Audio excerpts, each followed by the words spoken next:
And without further ado, here is Cousin Lizzie. Hi, everybody. It's so great to just be here together. Let's see if I can do this. Lani was an extraordinary aunt to me. She was my trusted advisor, as it seems she was to so many people here. She was my confidant. She was my friend. She was the singular person who, for as long as I can remember, knew every chapter of my life, the big things, the small things. She was a co-ponderer of the universe and life's wide-open questions. She was my encyclopedia. She was my editor. Where I'd go to check facts. She was where I'd go to share a good laugh, an achievement, or some upside down thing, or one of the ironies of life. She was the person who told me, reach higher, fight harder, don't settle, as best she could, and she taught me to get comfortable with the uncomfortable silence that so many girls move away from when they ask the world or a superior for something, or they use their voice to stand up for themselves or speak an uncomfortable truth.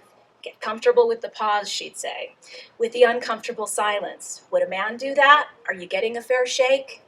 She was fun and funny and seemed always to be on to me when I was young and throwing parties and sneaking out at night. I remember well the look of sheer terror she could so easily inflict upon my early boyfriends. They always brought me home on time. And when I was older, she was wise and always made time to be a foundational part of my life. Just a part of me at my core. I have so many fond memories of her through the years, so this might take a little while. I hope you guys are comfortable. I didn't want to miss a thing. A few highlights and snapshots. As most of you know here, I grew up with Lani beginning at the age of 14, and I have memories of her, so many, in Los Angeles, rushing to get you guys at the airport when the boys were little. She was so excited to see them. We'd go through LAX, and if we got there early, making it through traffic, we'd often shop for you guys at the airport, gift shops, Mickey Mouse t-shirts, all kinds of cool surf things. And she'd just glow when you guys got off the plane. She was so happy to see you. I remember weekend afternoons spent in her rose garden in Altadena, sunny Southern California. I think it was a place of peace and relaxation for her. She'd plant and prune and make everything look so beautiful. I'd be 16, 18, 20, 22, just through the years, and I'd plop myself down on the brick path next to her, and we'd chat together about all things, large and small, through the many afternoons. When I needed money to go to college, she gave me a summer job working for the restoration crew that worked on the Altadena house. I remember she went to the foreman, and he was a pretty surly-looking guy, and she said, "This is my niece. I'll pay her, but she works for you. Teach her everything you can about restoration and construction, and put her to work. But if I find her cleaning toilets or sweeping up after your crew, I'll dock your pay." I loved that job very much, and I learned so much, and I did not clean up after those guys. They gave me real projects, thanks to her. Years later in LA, a funny snapshot of us in her white Acura Accord. It's 1993. I'm 23, she's 43. It's summertime. I'm out of university, back from school in Italy, and a job in Spain, still trying to figure out how I can be an expat, live a life a little less ordinary. When Lani had errands to run, I'd often just pile in just to get to hang out with her, get time with her, while she took care of things. And on this particular occasion, we're in her Acura, she's smoking and driving. As she's in a hurry, she's focused, there's a lot to do. Here she is, she's this career woman, 3 kids, a niece, a giant job, a house, and construction projects still going on. And I'm next to her in the passenger seat, bare feet, shorts, t-shirt. I don't think you can put shoes in the car. I've got my bare legs outstretched and my feet resting on the dashboard of her car while she drives. And I'm yammering on about how I don't want to work for the man and how I don't want a car or anything more than will fit in 2 suitcases, as what I want is the open road, not to be tied down. It is a miracle she didn't just throw me out of the car that day, in that moment. I think back to the contrasts of our lives at that stage. She was carrying so much.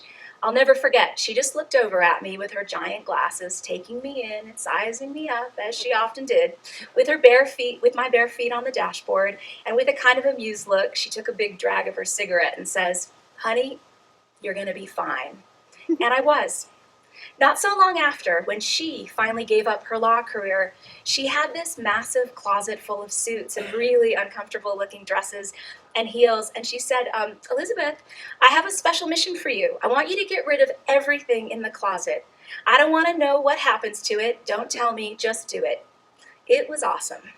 I took it all, stacks and stacks and stacks of it, to my boyfriend Greg's house. And we had the best yard sale ever. And all these little boys came to the sale with their moms, and the moms bought all the suits for the little boys to wear to church. As Lani was so petite. And I only told her what actually happened to all her law clothes about 20 years later. It was so funny and fitting, reditching that job and all those stiff, uncomfortable clothes that went with it. And I felt I'd played a small part in the liberation of my auntie. Another time, 2003, I'm 33, she's 53. I called her from Santa Monica when I was in the middle of buying my first place, all in a panic about the what ifs. What if I couldn't afford it? What if I couldn't pay the mortgage? Again, honey, you're going to be fine. And I was. She always seemed to know just what to say. I often told her through the years that what she really gave me by taking me to live with her when I was just 14 was the gift of space, a safe harbor from which I could become. Lani's homes were always so beautiful, comfortable, and inviting, something I know she really worked hard at and made a priority. And Lani's house, right up until the time she passed, was the only place I ever knew where I was always made completely welcome, where there was a prime place for me, where not much was expected, just a place to be and come to rest and enjoy time together. It is such an incredible gift. I have great memories of Lani out on the open trails and little music halls in the Ring of Kerry in Ireland, a place she always said felt like home, of her showing us by example the importance of celebrating life's milestones and great moments, of having traditions. I have memories of countless weekend pilgrimages I'd make from LA to Mill Valley just to hang out with her and get the weekend with her. We'd happily do nothing at all or walk to the village to get a coffee, our forever dialogue continuing, a place for me to rest and be and compare notes and stories with my always wise auntie. When I was around 40 and Lani around 60, I bought an old house of my own in Mill Valley. Ultimately, a great architectural project with my dad. Thank you, Briggs. But it had a very scary beginning, as it was an unusually wet winter when I bought that place, and we found ourselves in the middle of a mudslide. Unlike anything either of us had ever seen, the hill behind the house was coming down in giant chunks, risking the houses above. There was need for emergency permits, an emergency structural engineer, and we'd be out there, my dad and me, knee-deep in the mud, working with a crew, trying to hold back the hill, getting the pilings in, and I was still holding down a full-time job in LA, so I'd fly up Thursdays through Sunday, work all day, stay at Lani's, and when I was done each night after bitter cold days and often wet from winter rains or freezing, or covered in dust as the project went on, I just returned to Lani's house. She'd never say a word, but would just make sure I had a warm dinner, a soft bed, and a bath. Things I'd never asked for, but I was so grateful to receive when I needed them the most. I have a snapshot in memory of Lani at Katie's 30th birthday. Lani looked so beautiful in her pink top, and how she just commanded the room when she made her toast to Katie. She talked for several minutes, her remarks so perfectly thought out and well said, and without any notes. I remember taking her in that night and thinking, what a class act, so full of grace and talent. When I turned 50 and Lani was near 70, hers was the first phone call in the morning. I asked her, what is it to be in your 50s? Gone was all the fight harder, push more, head down. Rather, instead, she told me, follow your heart. It is time to get off the treadmill. Call the shots, enjoy your life, and only do what you love. You've made it, dear. Do what you love while you are still young enough to do it. I'm not sure I've made it, but I so appreciated the confidence she instilled and that knowing twinkle in her eye, apparent even over the phone. The last real quality time I got with Lani, it was this past December, just before Christmas. I was visiting her in Utah. It was a Sunday morning, the last morning of the trip, and I was up early. Normally, no matter the weather, I'd bundle up right away and get out to exercise before my flight. But on this morning, I came upstairs and found Lani, also up early, the fire on. She was in her favorite corner of the couch, knitting.